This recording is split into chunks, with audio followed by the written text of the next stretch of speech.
from the perspective of a grandparent, showing up, being open to whatever is needed of you, and really listening. If you think that being a parent is the greatest and most important job you're ever going to do, but you also fully understand that it's filled with challenges and headaches too, you're in the right place. Welcome to the Dad's All In podcast. What's going on, everybody? Welcome to the Dad's All In live show. I am really excited to have a special guest on with me tonight. Jennifer Kaufman is going to talk about her life as a grandmother of a grandchild with autism, and the work that she's been doing both out in the public, for parents, for first responders, and maybe even dive into some of her experiences as an educator too. Jen, thank you so much for jumping on with me. Thank you so much, Kyle. Appreciate it. So you have a ton of different things you are diving into these days. Congratulations on coming up to opening up a new chapter in your life as far as going full time into the work you're doing. That's exciting stuff. So let's go back and just kind of take everybody through your journey, your personal journey, professional journey, and all the way up to what you're getting ready to do now. Sure. Actually, I started out as an English teacher, and I was always a bit of technology. That's an understatement. I was basically a computer junkie. I love technology. I started working with assistive technologies within my teaching profession, and I became an assistive technology coordinator, working with students who had learning disabilities and figuring out ways to get technology. If they couldn't read, they could use a program that would read to them. I used to explain to them, it's not indicative of your intellectual ability or capacity. It just means that your brain isn't communicating with your eyes properly. And, just like I wear glasses when I read, they just help me read. It's nothing to be ashamed of. So that's where I was working. And I was looking at the effect that leadership in a school can have on teachers and on students, and creating environments where kids are learning and teachers, everyone's looking forward to coming to school, work every day. Had me get my principal's license, and I went into administration, and I found myself leading schools for kids with special needs, and particularly autism. And for the past 6 years, I have been leading a school for students with autism, ranging from about age 5 to 21. That's amazing. You do a ton of different things, and I guess you're most well known being the work you do as a grandmother and sharing what you've learned, right? You want to dive into that?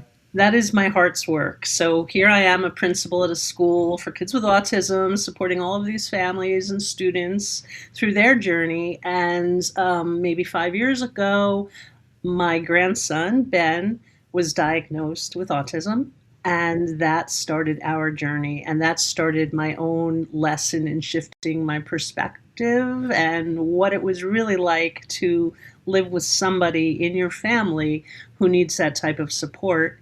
I had always worked with families, and I had always thought I knew what it was like. But until you have somebody in your family, that's when you really learn what it's all about.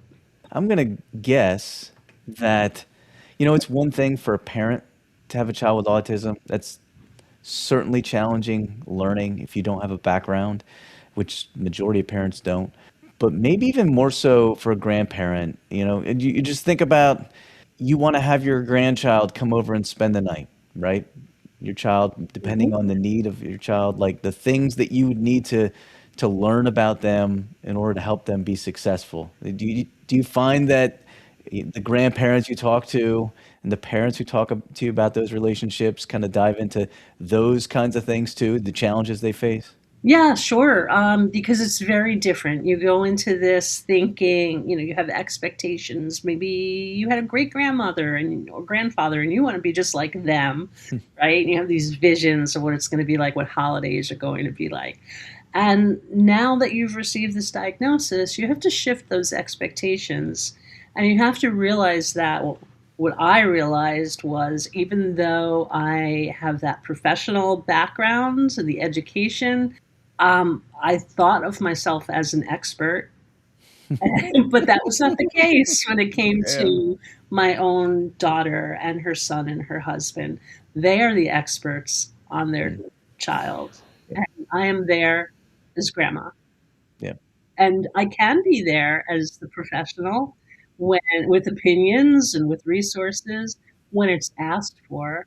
But all grandparents should always keep in mind that you need to be grandma and mom first Hmm. before you bring in opinions, and you give opinions when they're asked for, not because, right? Yes, yeah, which makes sense, right? You certainly don't want to overstep.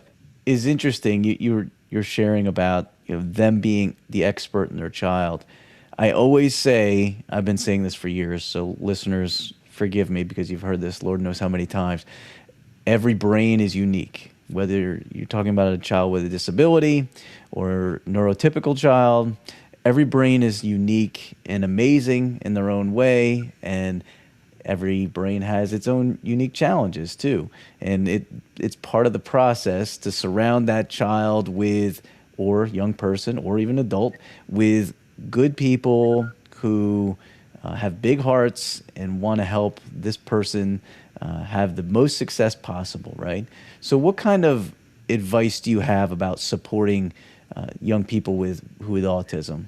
Well, I could give you lots of advice from a lot of different perspectives, but from the perspective of a grandparent, showing up, being open to whatever is needed of you, and really listening. Because, again, if we go back to opinions and advice, parents with kids who are neurodiverse, who are on the spectrum, are receiving advice from everyone from their friends and the internet to the grocery store cashier to the pediatricians to the therapist. Everybody's got the advice. And sometimes, often actually, our adult children are just looking for their mom or their dad to be there for them unconditionally and without needing to say, this is what you need to do. I think if you only tried X, Y, and Z, things would work. And that is really not a great approach to take because it puts people on the defensive, right? Right. Yeah, understood. I want to dive into the work you do with first responders too. So this, as I said to you before we jumped on here, I find this to be extremely important for a variety of reasons, but we've seen many times in the last few years on the news police officers or EMTs and so forth, people, first responders, trying to work with young people or adults with autism, and it might not always go well. And sometimes it's just because of a lack of understanding, a lack of knowledge. So, could you share about some of the work that you do with first responders? Certainly. So I have a place down in Seaside Heights, New Jersey, and I have a deck that overlooks like the main beach street. And we see things happening with first responders, with police departments. They might find a child walking down this main street that's obviously come off the boardwalk, no shoes and a bathing suit, lost. And there have been times where I've looked and said, that child is on the spectrum because he's unable to communicate. He might be trying to walk away from police officers that are trying to help him or her. And so I approached the mayor in that town and I said, like, hey, do you guys want some training? Because I can provide that to you. And that was our first sort of kickoff in terms of training first responders. And it grew from there. I think that much like grandparents, police officers, first responders, there needs to be a certain shift in expectations and an understanding that when you pull somebody over, they're not necessarily giving you a hard time if they have autism, they're having a hard time. And understanding that asking a question and giving some time to answer, because people who are neurodiverse sometimes need that processing time in order to respond, or just some really simple strategies that can be put into place when you suspect that somebody has autism.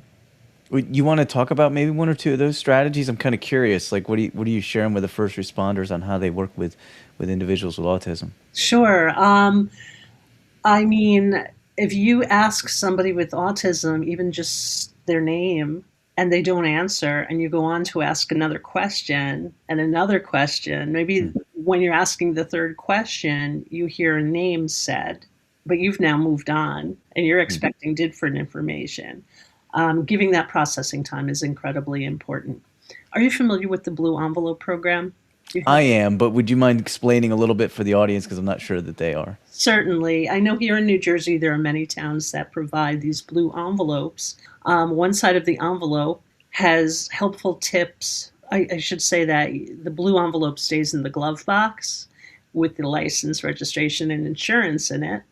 And then one side of the envelope, if you get pulled over, it will say you've been pulled over, stay calm, the officer's trying to help you, and it'll have some helpful hints and tips of what you should or shouldn't do.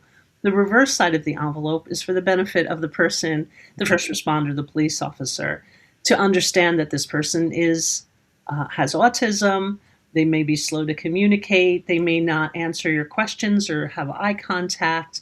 There may be more specific information in the envelope, who to contact to get more information about this person. People with autism can be very literal.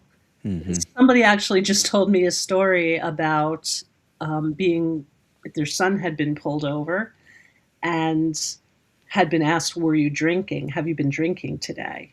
And the young man said, "I have been," because he had whatever. It might not be the drink you think, but yes, he's been drinking. Yeah, I had plenty to drink today. Water, iced tea. And so the envelope, he actually had one of these envelopes, and it said to call Dad if you were given this envelope, and that the officer called Dad and found out that he had not been drinking, other than non-alcoholic beverages. So, I think it's such a great, simple tool. Sometimes the best tools are the simple ones, an envelope. Absolutely. I love that. I love that program. I love the idea. And like you said, it's simple, and it's good to help the person in the car with autism. Maybe just take a second, calm your brain a little bit. It's going to be okay. And then very easily hand this over to an officer, and they get the information they need, even without verbal communication, right? So, which is super important when we're talking about individuals with autism. Some of them have a hard time communicating verbally, maybe even if they're successful on a typical day, communicating verbally. When stress is increased, sometimes that hampers their ability to communicate. So it's all very important stuff. I love it. I love all of it. I really appreciate the fact that you were getting out there and trying to spread these words of wisdom out to first responders is super important. Thank you. We also had, at some trainings, we had a campus security team show up to one of our police trainings, and then afterwards they asked us to come on campus to train on campus, because of course there are a lot of students attending college and living at college that have autism. They have guests in their community come onto campus all the time that have autism. So having those tools at their disposal really changes the picture a little bit. It does. And knowledge building is the key to success for everybody, right? Including those who are supporting the individual. So it makes sense. Can we just wrap up real quick? I know you've got a book. You just want to dive into your book and then maybe lead into how anybody can connect with you if they're interested? Sure. The name of my book is Grandparenting on the Spectrum, A Journey from Both Sides of the Desk. It is available on Amazon and on Barnes & Noble. You can reach out to me through my website, grandparentingonthespectrum.com. I also have a Facebook page by the same name, as well as my website. Awesome. Well, thank you so much for the conversation, and even more so, thank you for the work that you're doing, and good luck to you as you're going out to go full bore into this. It's so important. So congratulations on making that decision as well, Jen. My pleasure. Thank you so much for having me on. Thanks for listening to the show. Be sure to follow me at dadsallinpodcast on all the socials. You can also email me with any questions that you'd like answered on future shows, or just to provide me with feedback or ideas. Feel free to reach out to my email, dadsallinpodcast@gmail.com. I'd love to hear from you. Have a great one, my friend.